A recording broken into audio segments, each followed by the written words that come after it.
You're listening to a podcast from Blogging Heads TV. We are underway. Hello, Charles. Good morning, Glenn. This is Glenn Lowry. It's the Glenn Show, bloggingheads.tv and patreon.com. I'm with Charles Murray. Charles barely needs an introduction, but I'm going to give him one anyway. This is a great social scientist who's written, books that have shaken the foundation of our intellectual lives.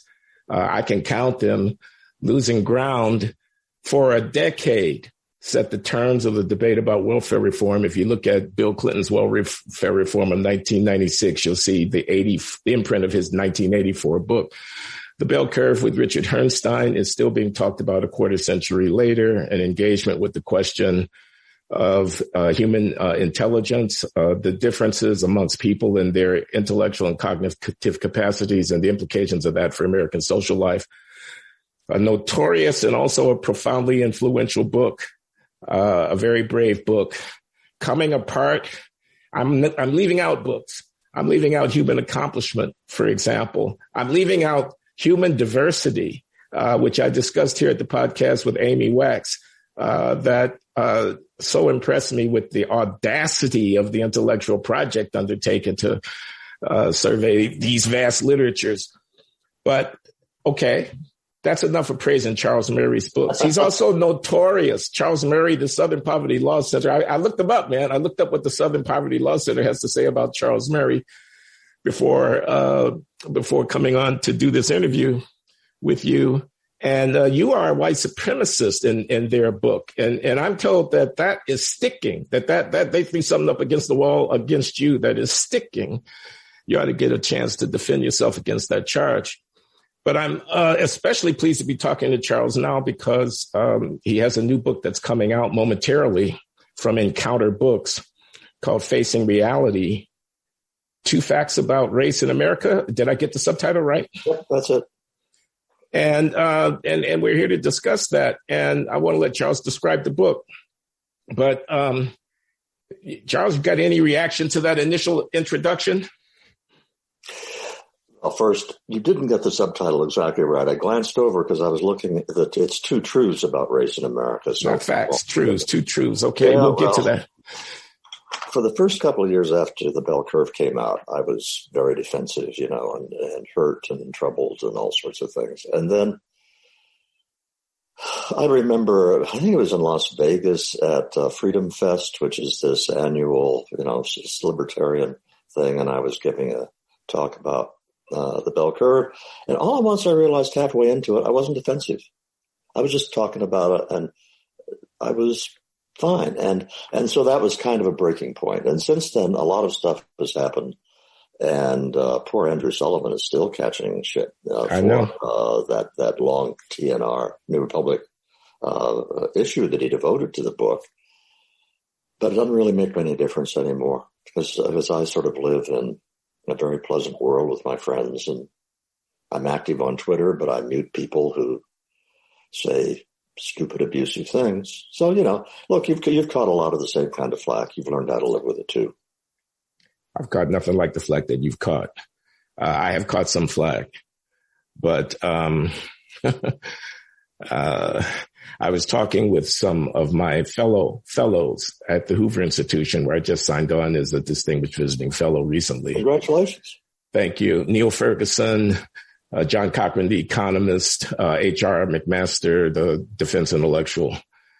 And you came up and your book came up. Murray has taken the third rail of American political culture and grabbed it with both hands, quote unquote. It sounds like something that Neil would come up with. Or is that what you said? No, that is what Neil said. That's the way Neil put it. Apparently you came out there to give a lecture at some point. There was a lot of blowback and consternation in the wake of that and whatnot. We all know about what happened at Middlebury College when you got invited there and got attacked and so on. I can't get you invited to Brown. Not that I'm trying that hard, Charles. I got other fish to fry. I mean, why waste my capital, But you know what? I spoke at Brown and had a big audience and was very well received. just after the bell curve came out. So that's 2013 maybe that I spoke. That's how much the environment has changed. That was John Tomasi who invited you, my colleague. I actually heard your lecture there. And it was innocuous enough. I mean, but that was coming apart, wasn't it? Yeah, that was coming apart. Yeah. Okay. So we're here to talk about facing reality, and your concerns about the future of our republic are very graphically conveyed there. I want to let you summarize the book. You basically, I want to say this about the book, if I may. I read it in one night. I couldn't put the darn thing down. First of all, it's just beautifully exposited. It's just seamless. You march us through the data. You start with this, what is race? Let's look at the demography. Where are these people living? You have beautiful graphic illustrations of your data in the book. It's really a pleasure to encounter that kind of disciplined,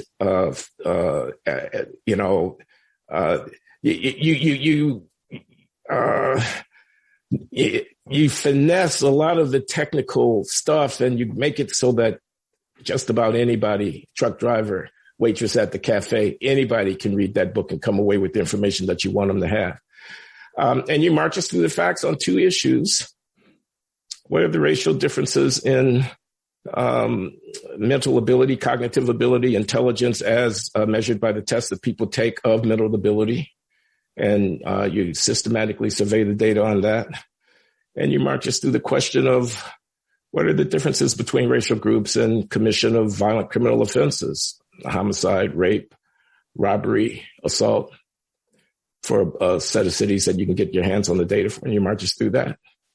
You say, these are facts. We had better face them. And here's why. And you can consume this review of the facts, as I say, in an afternoon, and then grapple with your situating of these facts. Why? Why is this important?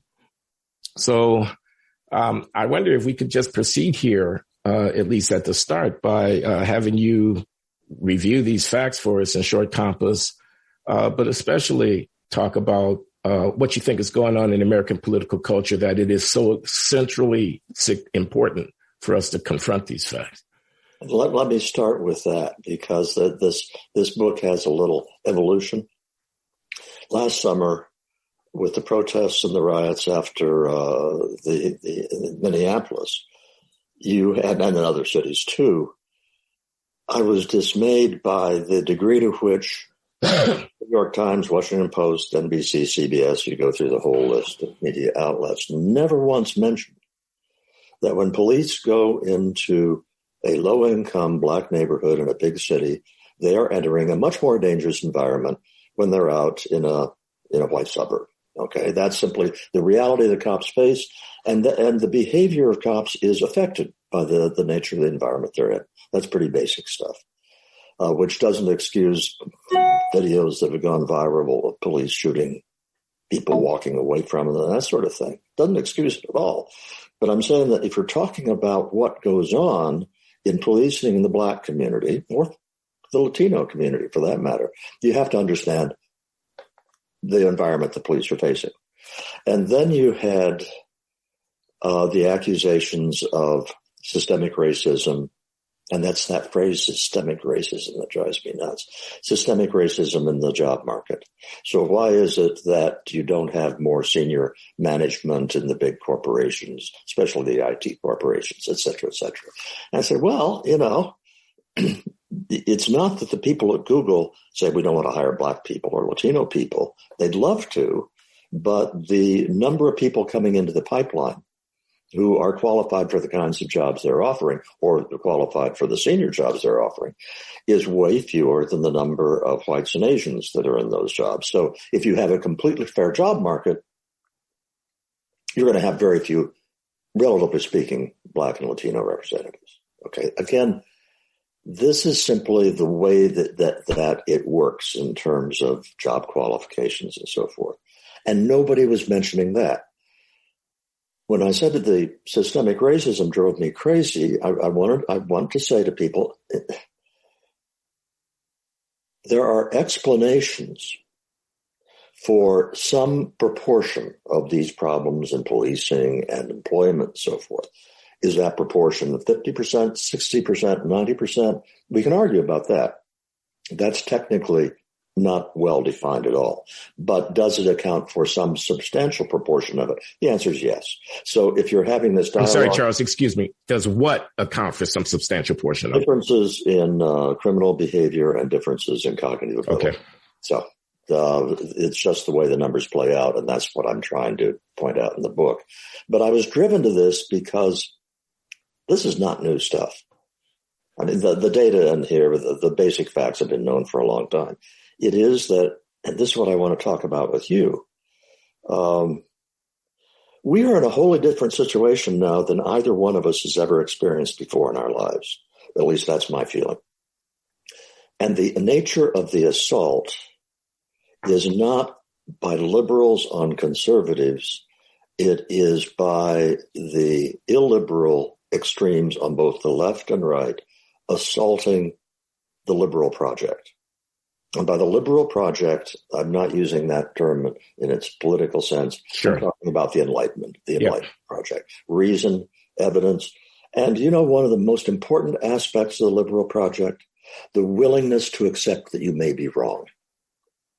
And the belief that even though you have complications in understanding the data and understanding events, it is possible to explore them from different perspectives and come closer and closer in an iterative kind of way to the truth.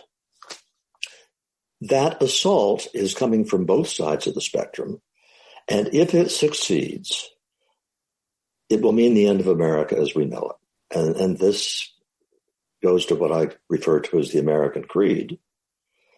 Even though you're a relative child compared to me, you're 72 and I'm 78, you're old enough to remember when the American creed was a phrase that was in use. And people knew what you had in mind when you talked about it. And it's as simple as saying, it comes from the Declaration of Independence, that all men are created equal, that they are born with certain inalienable rights. But central to the American creed is that people are to be judged as individuals. You take the person that's in front of you for what that person is. And that's Martin Luther King's famous speech in the Lincoln Memorial. That's what he was demanding, rightly demanding. The assault, and I'll talk about the assault from the left, I'll focus on that without discounting the assault from the right. The assault from the left repudiates the American creed. How so? It says the state must treat people as groups because certain groups have been systemically discriminated against, systemically oppressed. Other groups have been systemically advantaged. And therefore, and it's the therefore that's the problem, the state must use its power to create equal outcomes to overcome the systemic racism. The state must treat people as groups. And if you do that, then you have a very different kind of America than an America in which the ideal is, no, you deal with people as individuals. Okay, so that's why I wrote the book.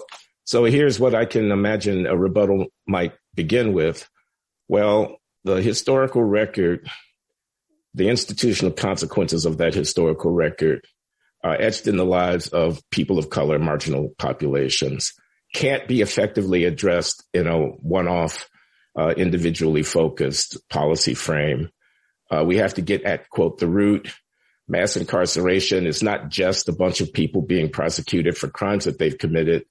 It's also the consequence of a neglect of the value of Black life. We wouldn't have had a war on drugs as pernicious and punitive as it turned out to be if the people at the butt end of it hadn't been minorities.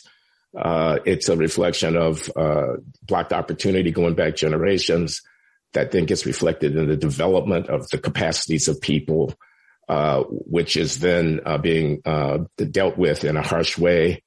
It's the racism that is endemic in American life, they're going to say, requires a much more robust than colorblind content of character, not color of skin reaction. And the effort to adhere to individualistic framing of the problem is really avoidance.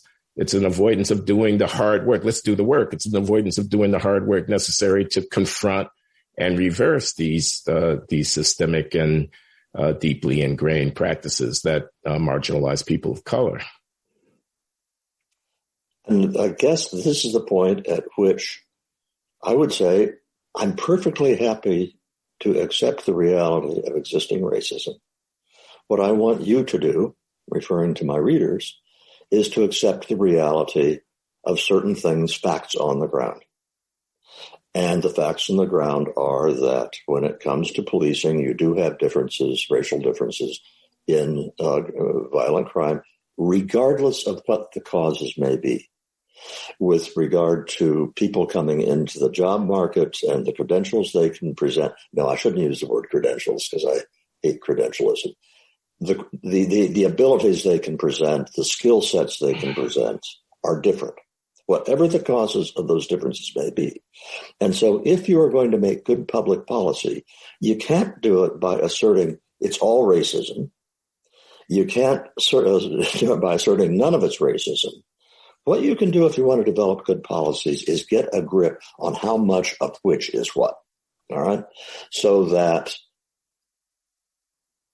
this is going to sound way too social sciencey, but I'll say it anyway. In terms of what social scientists try to do, which is to take a variety of variables into account at the same time, you're trying to partition the explanation of what's going on.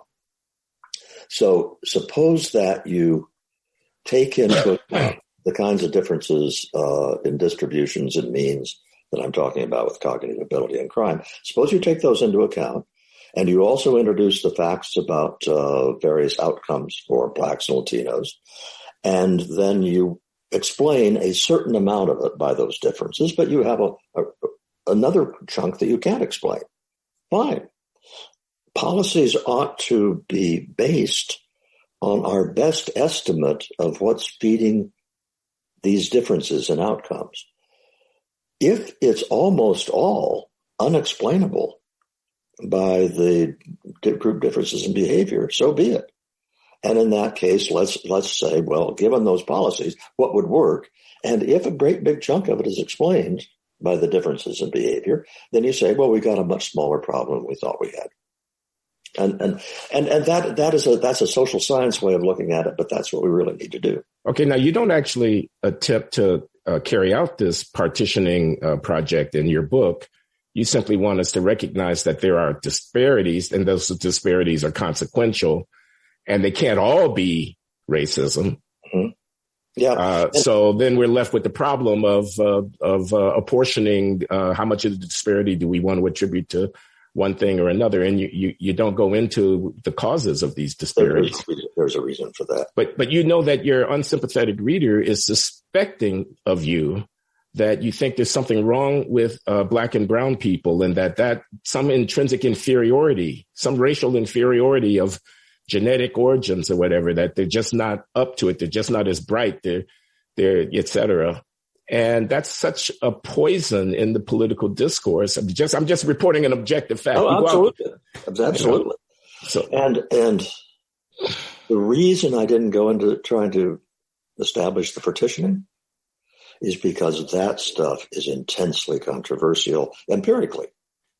I mean, if I presented regression equation results in the book that attempted to say, well, here's the beta coefficient for IQ, and here's the one for family environment and so forth. Those are highly arguable. Those are highly, people who of goodwill who are looking at the data closely have very different interpretations of that. What I'm saying in this book is the stuff in here is focusing on what is, not why, and it's not really controversial. And so if I can get that across, and Lord knows I try, I probably won't succeed. But if I could get that across, I want to establish a different framework for the dialogue. which is subsequently carried on. Here's the way I put it in the final chapter. I'm saying I'm trying to make it possible for a social scientist to use IQ as an independent variable in a regression equation without getting his career ruined. Yeah, I remember reading that. That's not much to ask. But it didn't used to be that way, by the way. Let me just report. When I was in graduate school in the 1970s, it was not even controversial. You run a wage regression. You're trying to explain how wages vary in a population, and you have a measure, the AFQT or whatever it is, of cognitive ability, and you put it on the right-hand side, and it does explain some of the variation in wages amongst people. There's also common sense that people who can calculate better and who can comprehend better are going to be more effective in their employment and therefore will get higher wages. So it is an extreme ideological imposition to preclude putting that on the right-hand side of the regression, it seems to me. And that was commonly accepted amongst empirical economists and of my generation going back 30, 40 years. But things have changed. Yes, it has. And that's why I mentioned the book by, well, I'm not sure if I did this. You didn't, but you can mention it now. There's a book by a woman named Helen Pluckrose and a man named James Lindsay called Cynical Theories. And where they do a really good job of explaining why this is not a woke ideology that came about in 2014 or 2015. They trace the roots of this back to the beginnings of postmodernism in the 1960s. They show how it developed in a variety of ways.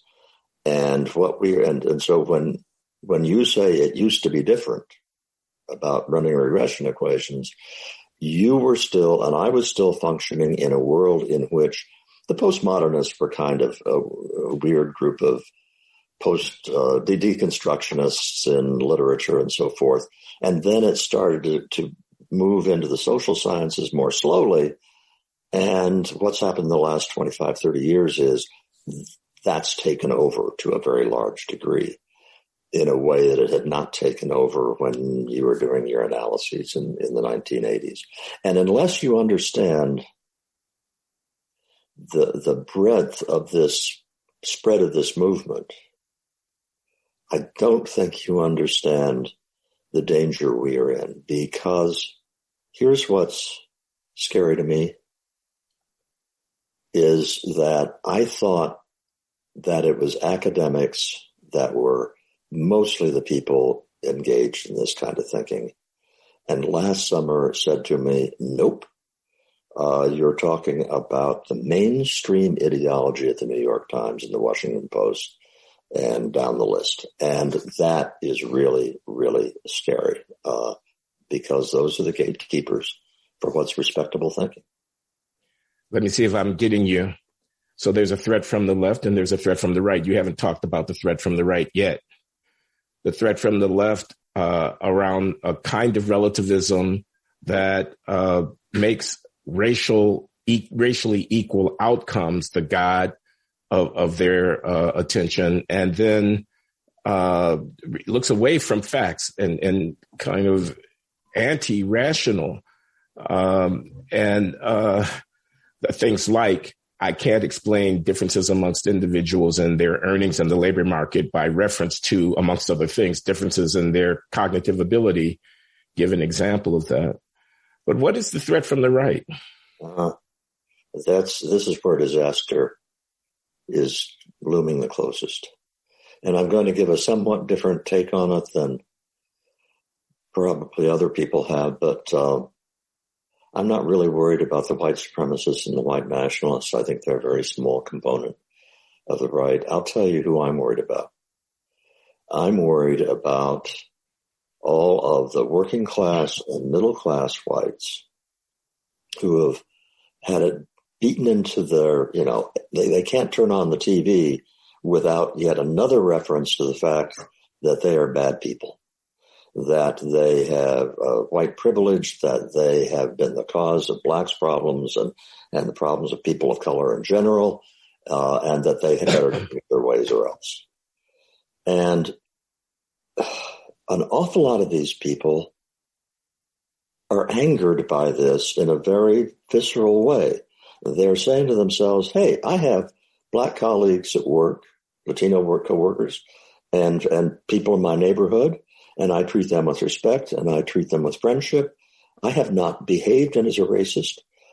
I am trying to raise my kids and get them through college and make ends meet, and I'm working my ass off, and I sure don't see that I have any white privilege.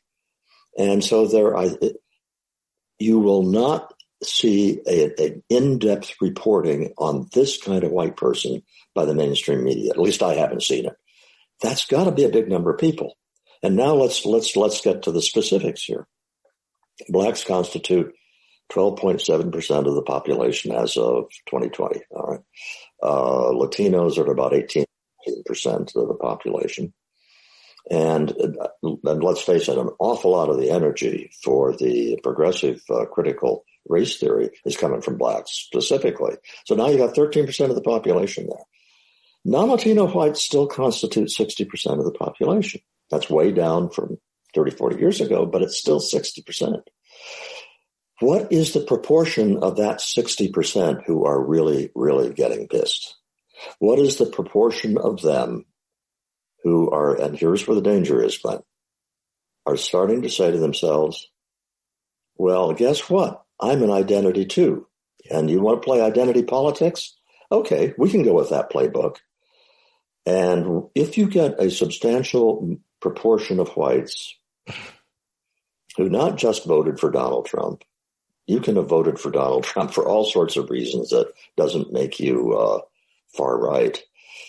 But no, it's no longer that. It's no longer political in the sense it was before. It's a much more racially grounded fight than it was before. Now, do I know for a fact that you have this phenomenon going on? I can point to indicators. But how much of that is the result of the last couple of years, and how much of that has been growing because of white middle class and working class anger at the elites that goes back to the 1990s? I don't know about that. I'm saying that if whites start to play identity politics, then basically we're facing some kind of disaster. I don't know how it's going to play out. What are the indicators that you could point to? The mask thing. Why should it be that what ordinarily would be a very simple question of this is what you do when you got a public health problem, and here's the evidence on masks, and should we do it or should we not? There would still be some disagreement. It wouldn't have broken as dramatically as it did red state, blue state. And it really did break dramatically in terms of red state, blue state. The whole anger on the right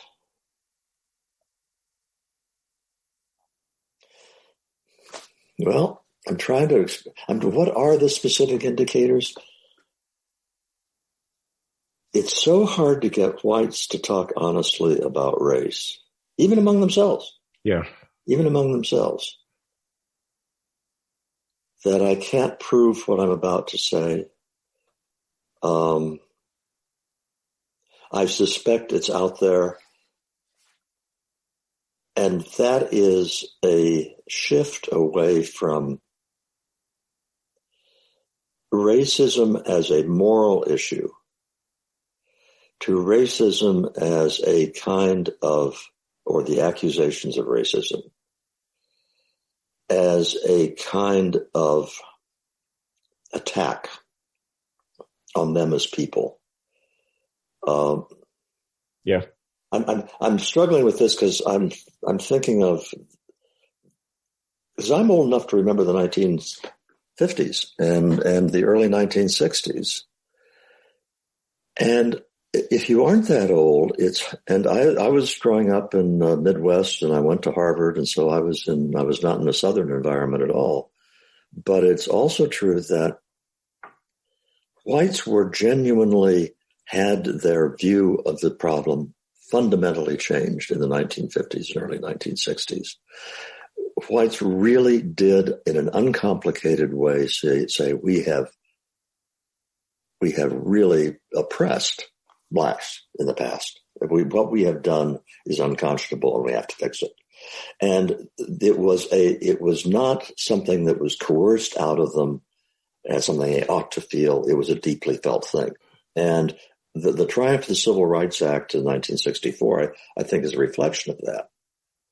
And it wasn't very long after that, within the next 3 or 4 years, that in a way, the whole civil rights thing was handed over to the lawyers. So it was no longer, if you're an employer, it was no longer, we never even bothered to interview blacks before. Come on, we've got to reach out and find blacks who want these jobs and interview them and hire them if we can. It changed from that to, if we don't have enough blacks, the EEOC is going to be coming down on us. And or do we have enough to be safe? You know, and that diffused a lot of the moral thing. But then there was another transition that I'm worried about now. Because even then, people who started to think about dealing with the effects of racism legalistically, they still thought it was a good idea, by and large. You know, they didn't like some of the aspects of it, but it's still the thing you needed to do. The transition I'm talking about now is from, gee, I wish, I didn't have to worry about all these rules and regulations regarding hiring, regarding if I'm a policeman, the way I behave and so forth. It's transferring from that to a more fundamental and more emotional, I've had it. I'm sick of it. I'm sick of blacks complaining about this and that and the other thing. It's time to suck it up. Nobody knows what the size of that reaction is, but it's got to be out there. I'm thinking about a book I read a long time ago by a German political scientist named Elisabeth Neumann called The Spiral of Silence. And her argument was, it was in the early decades after Nazism, and she was talking about German political opinion. And there was a line, there was a script that you were supposed to say as a decent German about Hitler and all of that. And of course, Hitler was Hitler. But the rise of Hitler was a complicated and profound development in German political culture. And it had many aspects to it, that were nuanced and complex. But the line that you're supposed to say in public was a very narrow line. She speculated that a lot of people had problems with that line, thought outside the boundaries of what was acceptable opinion, but, you just didn't say it. And because you didn't say it, no one else knew how many of you like-minded people might have said it. And her point was, this is unstable. This thing can unravel. And when it begins to unravel, it could be overnight. And you look up and you've got a completely different world. It's a very dangerous situation. And I feel that way. I don't know what you'd say to this about our time around the racial questions. I just wonder, so I'm agreeing with you here, how many statues you can take down of founding fathers, how many crowing exhibitions you can give about the demographics making white people into a minority. It's going to be a minority country soon enough. White people are desperate. They're being marginalized. But how many books you can in effect ban because they use a word out of, the lexicon that's supposed to be acceptable. How many accusations of racism that you can throw around and not engender a backlash? I mean, if a white person were to stand up and say, wait a minute, what about my civilization? And then call attention to the Enlightenment or call attention to modern medicine would rest on a foundation of science, almost all of which is a product of European intellectual development, and so on. So where's your civilization? If a white person were to say that, I mean, could you really blame them? Well, yeah, you can blame them because it's racist to say that. You can't keep them from thinking it. If the only thing you have to say about crime, policing, and violence in the country is white cops killing black kids, how are you going to stop someone in suburban St. Louis or Baltimore or whatever from looking at the newspaper and coming to the conclusion, well, no, it's black thugs who are killing each other and white people and everybody else besides, and I dare not drive into that city. I certainly wouldn't open a business there, and I moved my family 20 years ago. How are you going to stop them from saying that? So I want to say to the advocates of racial equity, can we talk about human opportunity, about American obligation to one another, If you don't think the schools are working, let's fix the schools for everybody. If you think the cops are too violent, I'm fine with that. We can investigate that for everybody. Don't make it into a racial thing, because you cannot contain that. Once it, and as you say, once the white identity politics thing gets real, you say game over, and I find it hard to argue with you about that. Well, and let's go back to the policing thing. Am I in favor of major reforms of what's happened to the police in the United States over the last 30 years? I sure am. I think they become militarized. I think, I could go through a whole list of things, which I think that profound reform of policing needs to be done. There's a potential for putting together a coalition for that. Similarly, there are all sorts of us who think education, particularly for poor black kids and poor brown kids, is just pathetic, and it needs to be improved. But it's the educational system, because the same curriculum that I think is so rotten for kids of color out here in rural Maryland where I live, and my kids went to the public schools, it was pretty rotten out there too. The curriculum was. You didn't have a problem of violence, as you do in many inner city schools, but which is the fault of the educational system. But you did have problems with really bad education. Okay, let's go fix those. And there's a coalition here.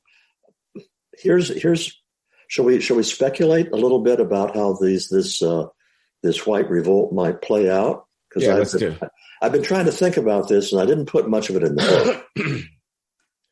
Because again, I wanted the book to stay as tightly focused as I could on things where people on the center left could nod their heads and say, yeah, I'll buy that.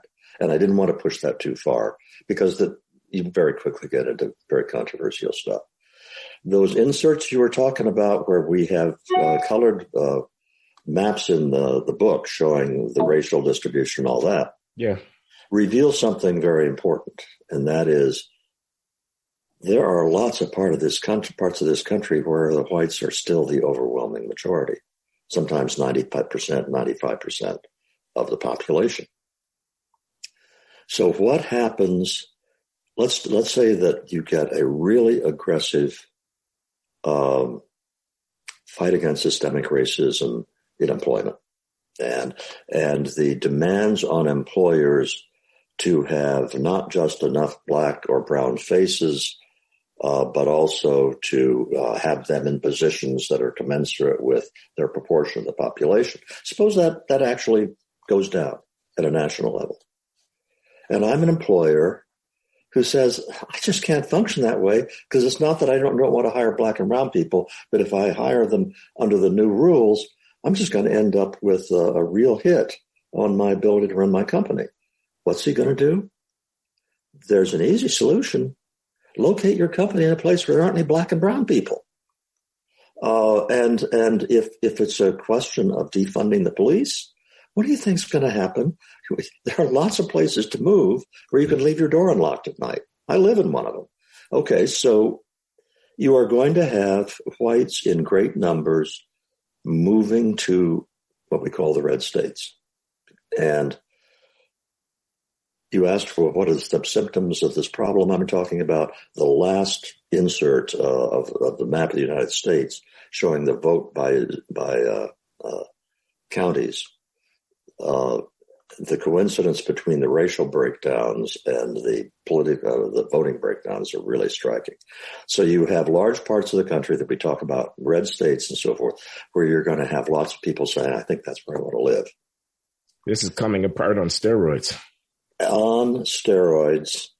And then we say, then you have federal agents coming into North Dakota, let's say, and they are trying to implement a whole bunch of new, more stringent regulations. Let's say they don't even have anything to do with race. Let's say that's the EPA or something.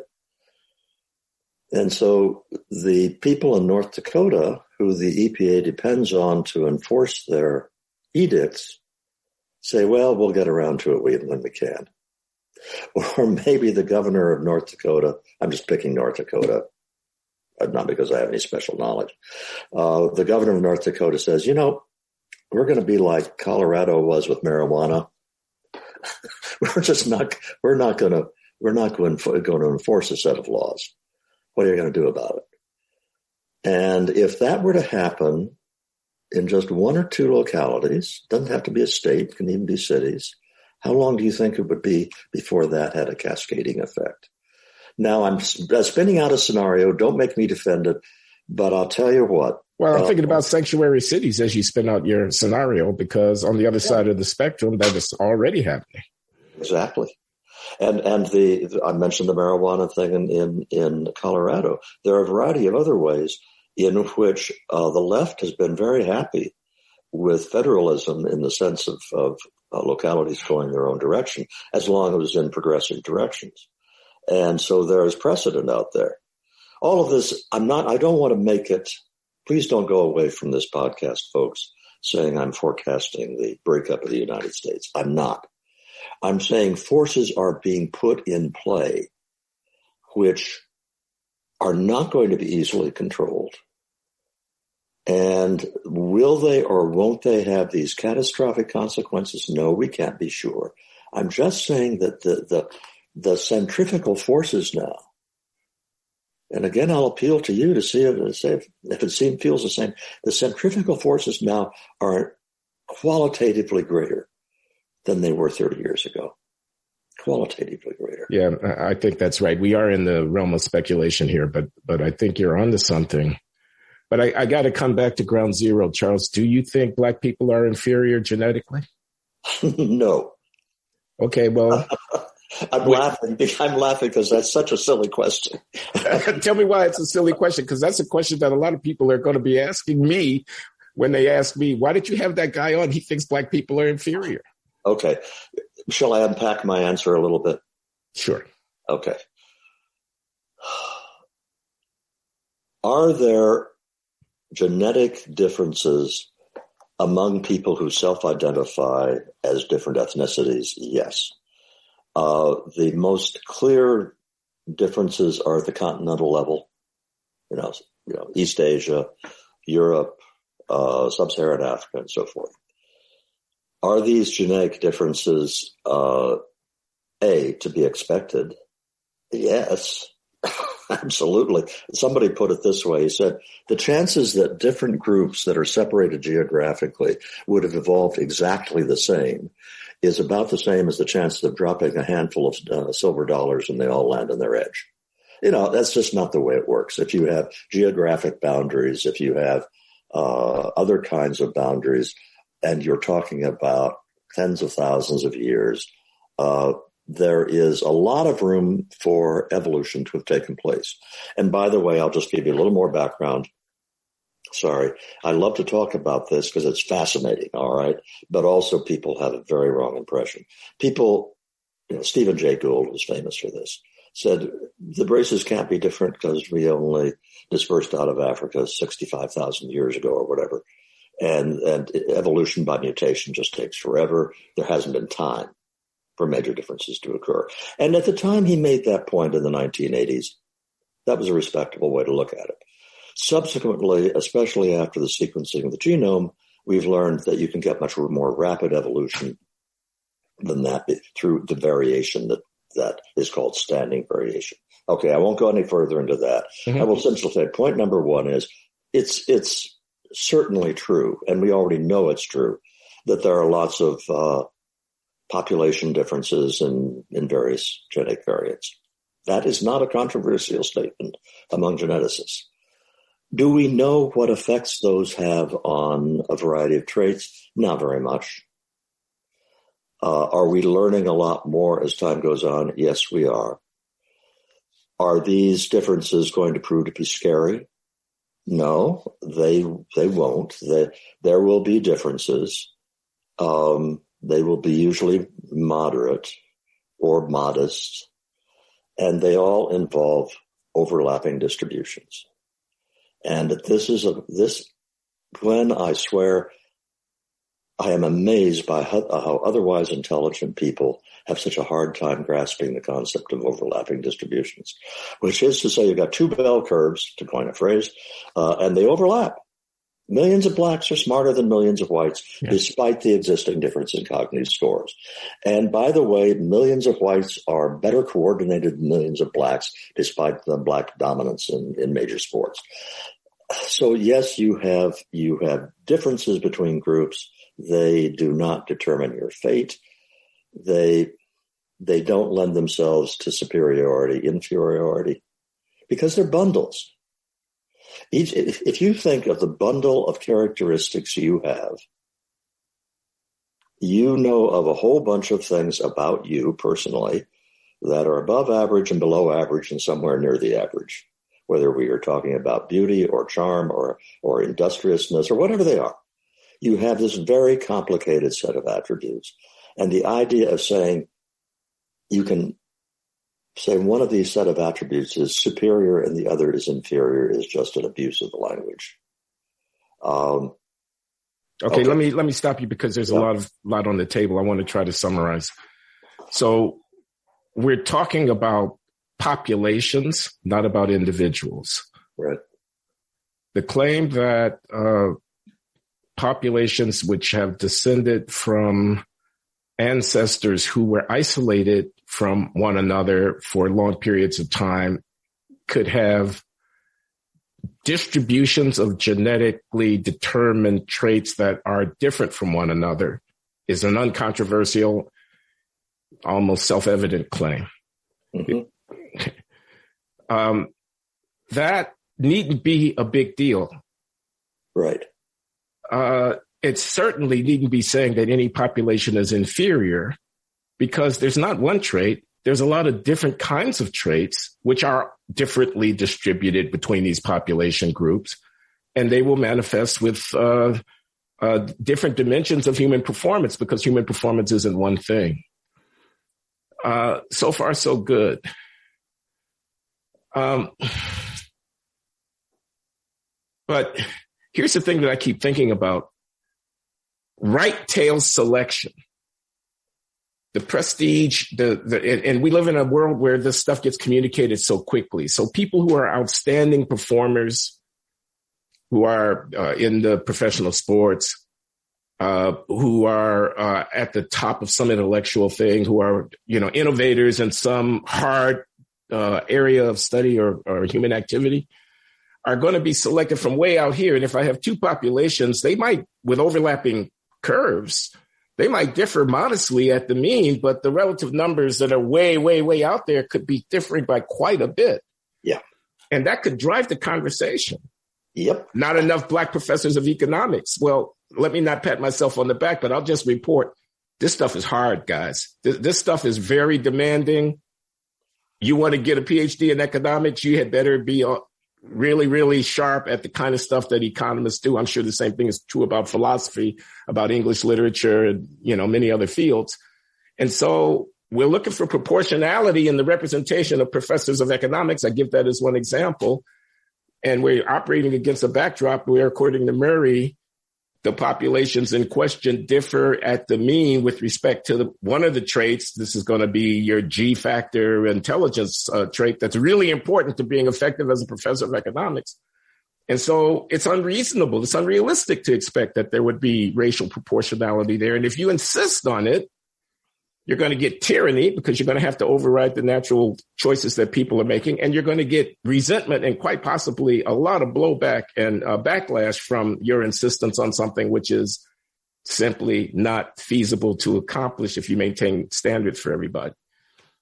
Am I reading you? Yeah, and this plays out in all sorts of different ways.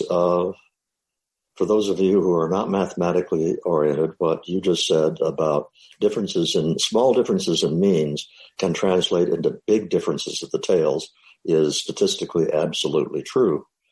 And so, well, here's an example of why you have to start thinking in terms of combinations of skills as opposed to any one dimension. If you're going to use the word inferior and superior, then whites better get used to the idea that they're inferior to East Asians, because the evidence is pretty clear that you have elevated visual spatial skills, especially among East Asians. And visual spatial skills are really, really important for operating at the extremes in STEM fields: science, technology, engineering, mathematics.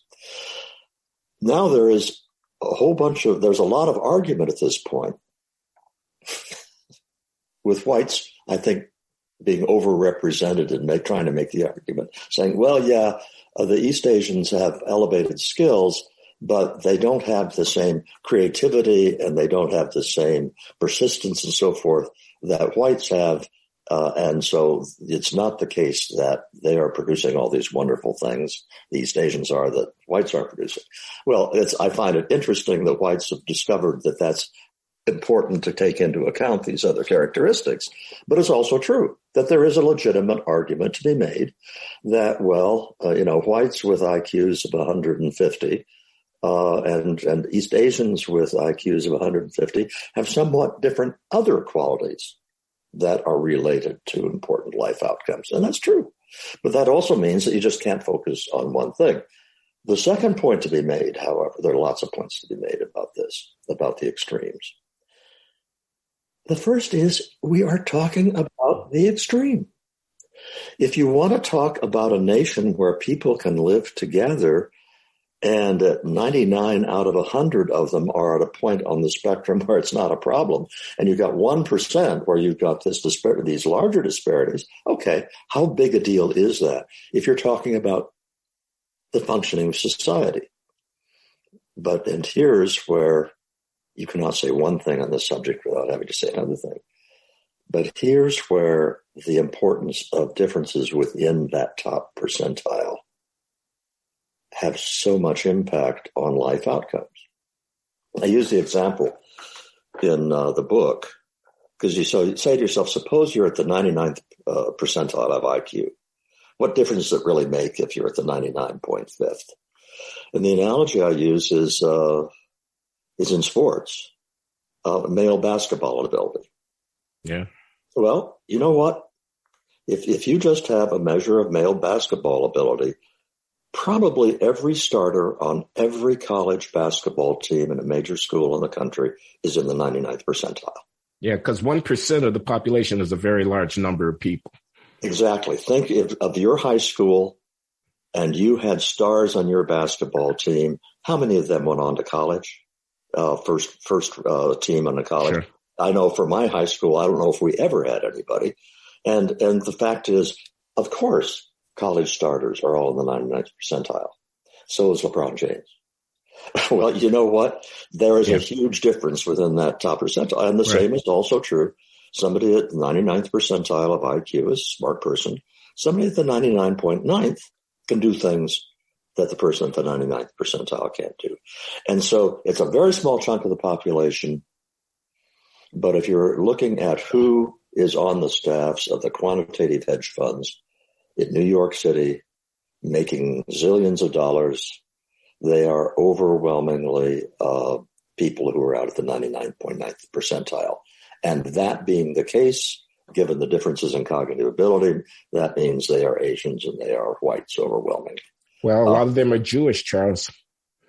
Yeah, and a lot of them are Jewish. That you know what? Just the fact that you raise that is another reason for people who are listening to us to stop getting so excited about this. Because if you want to start saying that some groups are superior to other groups in different kinds of skills,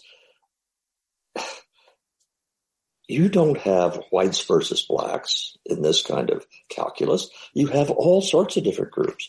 Guess what? It's quite possible the Parsi are the most intelligent on average of anybody in the world. A lot of you haven't even heard of Parsis. I don't know who they are. Is that Iran? It's a very small group that originally was Persian. They moved to India. Okay. They've been in a lot of separate Parsis. They're a very small group, but boy, do they have very high skill levels. All right. We are a long way from talking about white superiority in this conversation. Yeah. Look at all the different groups we've talked about that in some skills, some issues are at the top, others are closer to the bottom, but there's an awful lot of complexity in this. Okay, so the answer to my question is no. Charles Murray does not believe that black people are inferior. Moreover, he thinks it's a silly question, and I think he's explained adequately why. I want to talk about crime and punishment, though, Charles, because I want to ask you whether or not, so you talk about violent crime and you talk about IQ.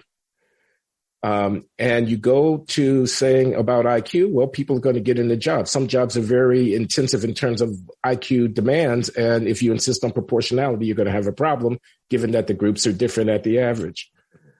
What about crime? The differences that I saw in your book, you have this thing, and thank you for the care with which you approach the question.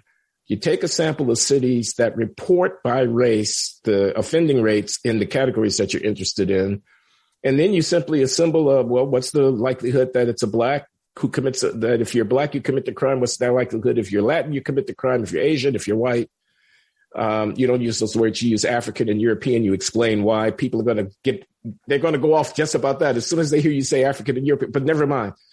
And then you take the ratio of the proclivity of a person if they're African descended and the proclivity of a person if they're European descended to be reported as having offended in this way. And those numbers are huge. I know they are. Those numbers are 10 to 1, 15 to 1, 20 to 1.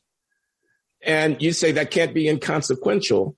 And what I want to ask you is to the person who comes along and says, well, okay, those numbers are what they are, but, poverty, segregation, et cetera. So don't tell me it's genetic. Don't tell me that people are born criminal. That's a racist thing for someone to say. And I want to know how you respond to that.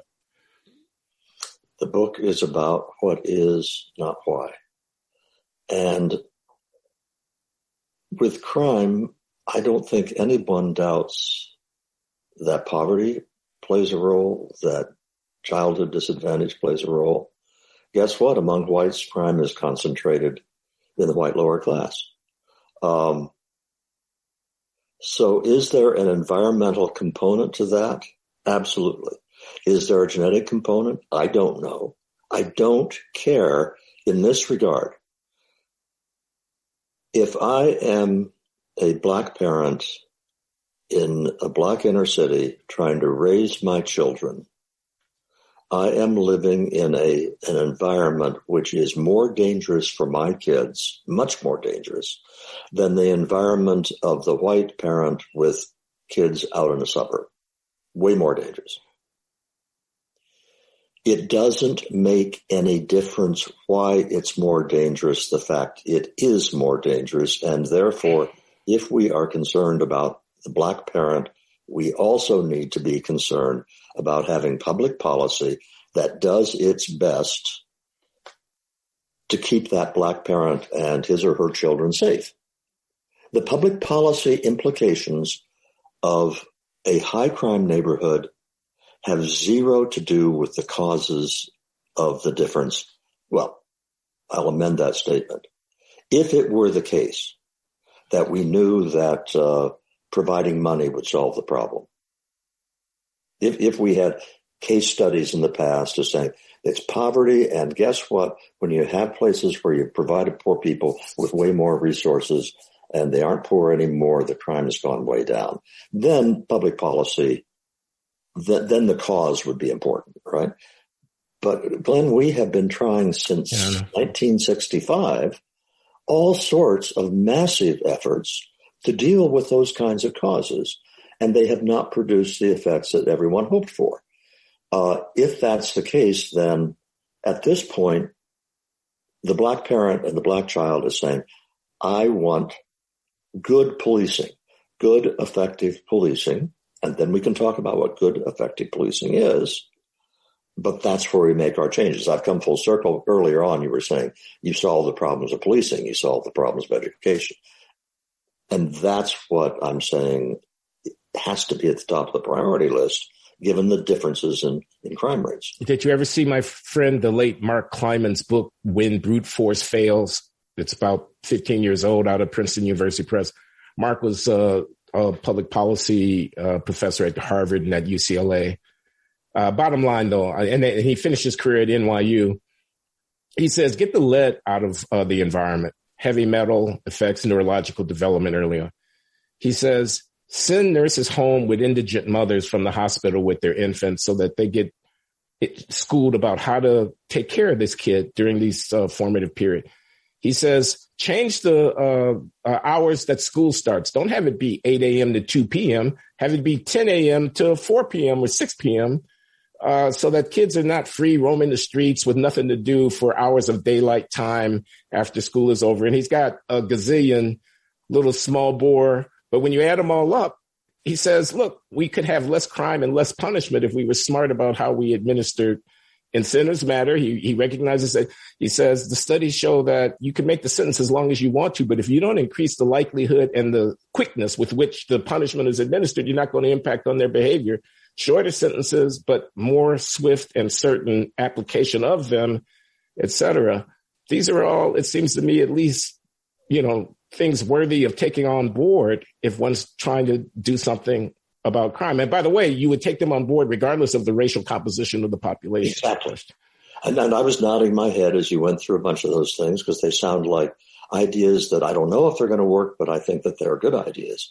And some of them I emphatically agree with. I mean, the evidence on the importance of swift and certain punishment as opposed to long punishment is overwhelming. But I could nod my head. It had nothing to do with race. You ought to be sending nurses home with indigent white mothers as well as indigent black mothers. You ought to be changing the school schedule for everybody. Yeah. So you solve the problems as best you can, and systemic racism should not be the framework through which you decide what good public policy should be. But you're skeptical about the effectiveness of intervention, especially on the cognitive side. I mean, I've been saying this. I wonder what you'd say in reaction. I've been saying about affirmative action, and you and I agree about affirmative action today. We didn't agree in 1995, but we agree today. I was against it before I was for it, before I was against it, kind of thing like that. But I've been saying, look, it's no surprise that you've got a relatively low number of blacks in a lot of different pursuits because we haven't developed fully our human potential because history hasn't dealt us a very good hand. What affirmative action ends up being is a cover for the consequences of that history and the lack of that development. We've got plenty of time here. We don't have to try to get to parity overnight. Let's focus on development. Let's keep the standards comparable for everybody and have faith that in the fullness of time, Black people will measure up to the standards. Don't lower the standards for us in deference to our history. Recognize that the history and the bad hand that we've been dealt has left us less fully developed than we might have been for a variety of reasons we could go into, and address that. That would be the long-term solution. This thing that we're well into now, we've been doing this for 40, 50 years, affirmative action. This thing that we're into now is a formula for disaster because it creates all these venues like the Georgetown Law Center. I'm sure you saw the story out of Georgetown, where you select with different criteria and then you get different performance after the fact. And then you turn your head away from it or you cover it up or whatever. There's resentment, there's shame, there's anger, there's lying and whatnot. Let's address the development problem. But if I read Charles Murray correctly, he doesn't have much confidence that there's anything one could do that would have the effect of, over the long term, enhancing that development, at least on the cognitive side. And I think that's one reason why a lot of people are so, unhappy with you, that kind of pessimism. I'll give you a couple of things I think could make a difference, but I don't know how you bring them about. One thing is change Black culture so that Black kids are not punished in school for acting white, particularly in schools that are in virtually all Black. That, as far as I am told, and I've had a little personal observation of it, but mostly it's through the literature, is prevalent. And it starts from a very early time that you are discouraged from studying hard and taking the books home and having your nose in a book and all that because you're acting white. It would be really great if that cultural norm changed. I think that would have an effect. And if, for that matter, our mutual friend John McWhorter he told this story, and I hadn't heard it before. I'd read it someplace, that when he was a kid, he didn't try very hard in school because he knew he didn't have to. He knew that he was going to get into a good college because he was really smart, and he could coast along. Okay, you have all sorts of ways in which, and I haven't even gone into the problem of when you have strong affirmative action, whites assume as their default assumption that a black who's been hired or a black who's been admitted is an affirmative action. Okay. We haven't even gone into that. There are so many ways in which what you want is a situation in which a black person or a brown person can walk into a job application conscious of what their own qualifications are and abilities, and think they've gotten a fair shake in terms of the way they've been evaluated, or into an admissions process. And if they can be confident that they've gotten a fair shake, I think an awful lot of the need for affirmative action goes away, because that's really what you want. What you want is the sense, what I want. What you want is a sense that the world is giving you a fair shake. Not the whole world, but me personally, when I'm applying to school, me personally, when I'm applying for a job or doing anything else in life, and that people are not holding me back because of the color of my skin.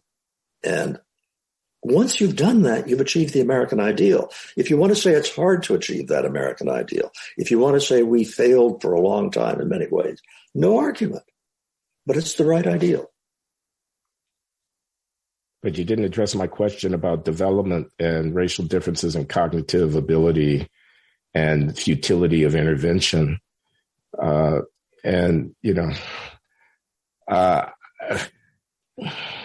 God's not finished with us when he deals us our genetic hand. That's a sentence. That's a sentence from a review of mine of the bell curve way back when, when I was a better Christian than I am today. But I'm calling attention to something, which is the predetermination vision that it's done. You've been dealt your genetic hand and you're going to have to play it like it is. It doesn't mean you're a less valuable person, but it is what it is. And this is a statement of faith, not of science. Believing the capacities of African Americans to do stuff if we, and I now talk about Black people, not about society, determine we're going to do what you said about culture and emphasize the values associated with achievement and success. We're going to attend to our domestic life and take up the responsibilities of raising our children more effectively than we have done because our families are in disarray. We're going to affirm our citizenship in this great republic. And instead of throwing away an enormous inheritance of civic value in terms of being free people and the most powerful and most successful democratic experiment in the history of the world, things of this kind, we can make a difference if we determine that we will make a difference. Don't try to talk me out of that, Charles. I'm not going to try to talk you out of that. And I would say that Dick Herrnstein wouldn't try to talk you out of it either. They're in the complex, incredibly complex mix of stuff that makes us who we are. We know two things for absolutely certain. And one is there's a great big environmental component, and the other is there's a great big genetic component. And that does not amount to genetic determinism. It does not amount to a denial of free will. It does not allow us to say of any given child, no matter what, we can have the complete DNA of the child, we can have a complete socioeconomic background for the child, and our ability to predict what that individual child will become is really limited, okay? We just don't know. There's a huge amount of uncertainty. So genetic determinism is, in my opinion, kind of a straw man in this sense. I don't know of anybody, including any geneticist, who believes in genetic determinism. They believe in genetic influences, but they also believe in environmental influences. So that corn seed, if you drop it on fertile ground in Iowa, it grows. If you drop it in the Mojave Desert, it doesn't grow. That's correct. That's from the bell curve, as I recall. Borrowed from Richard Lewontin, though, so this goes back a long way. Okay. Well, this has been Charles Murray. If you've got something else you want to say before we close, Charles? We covered a lot of ground. We did. You are going to. This is not going to make you any more popular. Having done this show, I don't think. Here's what I have to say about that. If you want to cancel me for having on Charles Murray, who's one of the most impactful social scientists of the last quarter of the 20th and this first part of the 21st century, go ahead, cancel me. I can live with being canceled for that. Thank you, Glenn. You earned it, Charles. Okay, so we're signing off. Again, my thanks to Charles Murray. The book is Facing Reality, 2 Facts About Race in America. Everybody should read this book. So thanks again, Charles.